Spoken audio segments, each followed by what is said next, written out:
Hey guys, what's up? It's Maddie. I was thinking about starting a new series, and my friend Kevin was talking about how I see more movies than anyone he knows in his life. So I thought, why not talk about the movies that I watch every month and review them like a 1 out of 5, 5 being the best, obviously, and 1 being the worst. And yeah, just talking about it. I am a film major, so I feel like this is up my alley.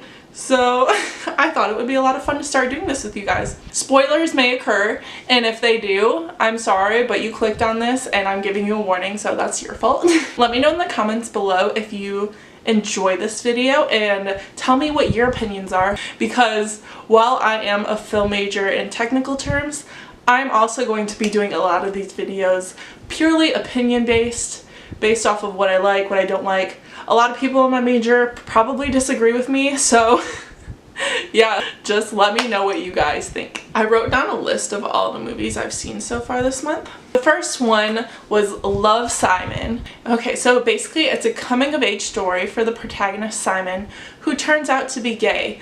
I don't know, just a really nice family and friend based opinions on what's socially acceptable and how scary of a time it is for teenagers, especially that age, to come out to their families and friends, and just how confusing it can be.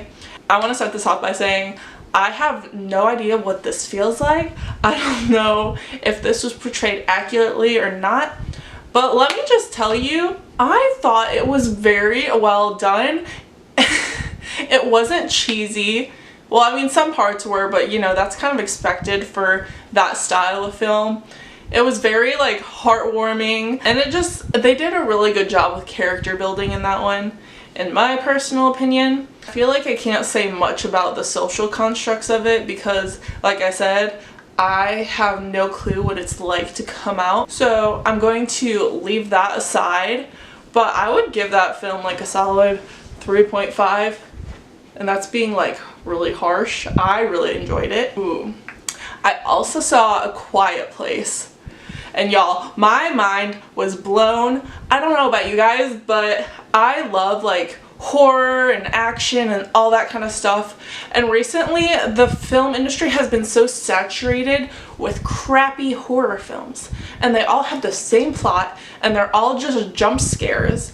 And it's not scary. You go into the theater and yeah, you might scream a couple times, but you don't go home terrified at the end of the night, which in my humble opinion is what I want. They actually casted a deaf girl as the daughter, which I thought was awesome because they had to sign the whole time. And she was playing a deaf girl. I thought they did a really good job at keeping the suspense and the action going throughout the whole movie without doing too many jump scares. There were a few, not gonna lie, but I was just terrified of the monsters eating them with that baby coming. I don't know who would be willing to bring a baby into the world at that point, but what else do they have to do? But that's besides the point. I would probably give that one a 4 out of 5. I watched it twice in 1 week, if that tells you anything. And the first time I went to the theater, I brought carrots, which if you've seen it, you know the movie is like dead silent for the first 30 minutes. So I'm really smart. Another one I saw was Ready Player One.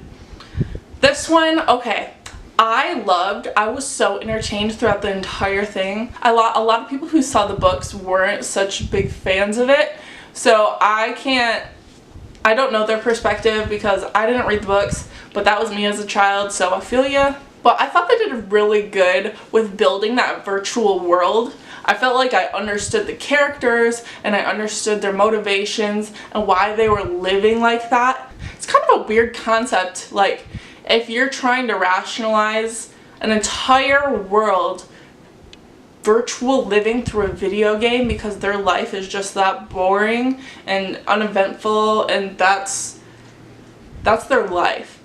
And if you think about it like that, it's kind of a unbelievable concept and a construct. But throughout the movie, I was utterly convinced, and I was convinced they were gonna catch him and all this stuff. So yes, I really liked that one. I'd probably give that one a 4 out of 5 as well. Okay, and then I saw Truth or Dare.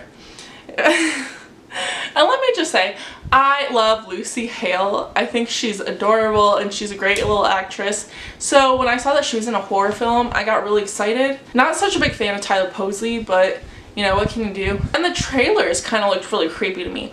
Those smiles, like, like, no, if someone came up to me looking like that, I would probably just die right then and there of fear. I had higher expectations than what I was given. The plot was kind of unbelievable, like most horror films, but I was expecting there to be more of like a lead up to what was happening and understanding. And yeah, the characters just didn't seem as motivated to me. I don't know how to really describe. I wasn't scared. I wasn't scared for them. I didn't care if any of them died, which is a big thing. Like, I feel like you should care if your characters die. And then at the end,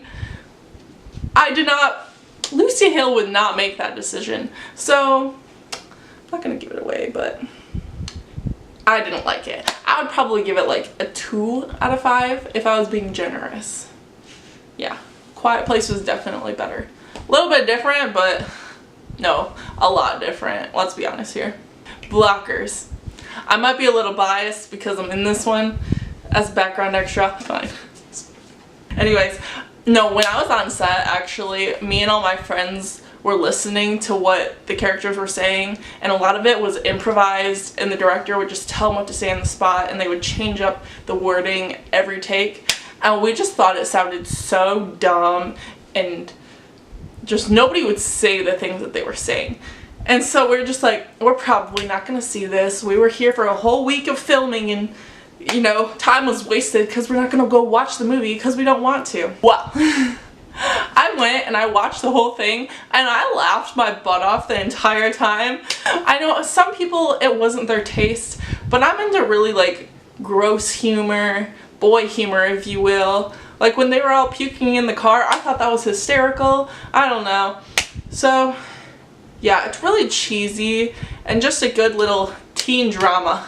Let me just put that there. So yeah, I'd probably give that one a 3.5 out of 5 as well. Ooh, and then this is one, I had low expectations going into this one as well, but not because of, I don't know, it didn't seem like my style of film. It's Isle of Dogs. I saw the trailer. I didn't really get what the trailer was coming for. I know I like dogs though, and I like Wes Anderson, so I figured I might as well go see it. And y'all, this was my favorite one of the whole month. It was so unique and inspiring. Dogs were inspiring me. And like the animation or whatever they did, I don't know, they used for it was so gritty and raw. It was beautiful. Let me just tell you, I cried in it. I was not expecting to cry.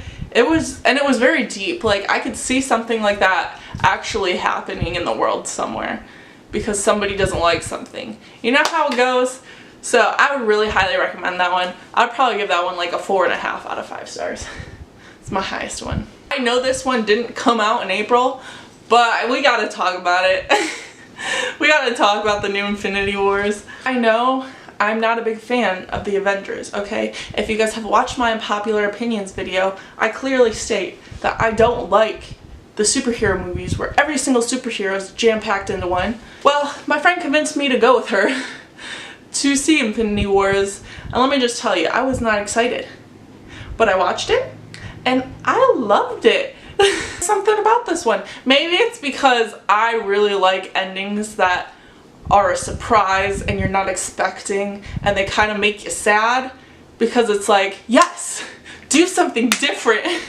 Don't have just an American fairy tale happy ending. And like half the characters died. You know they're gonna come back in the next one because they all have sequels, and like half the Avengers can't die. That's not realistic.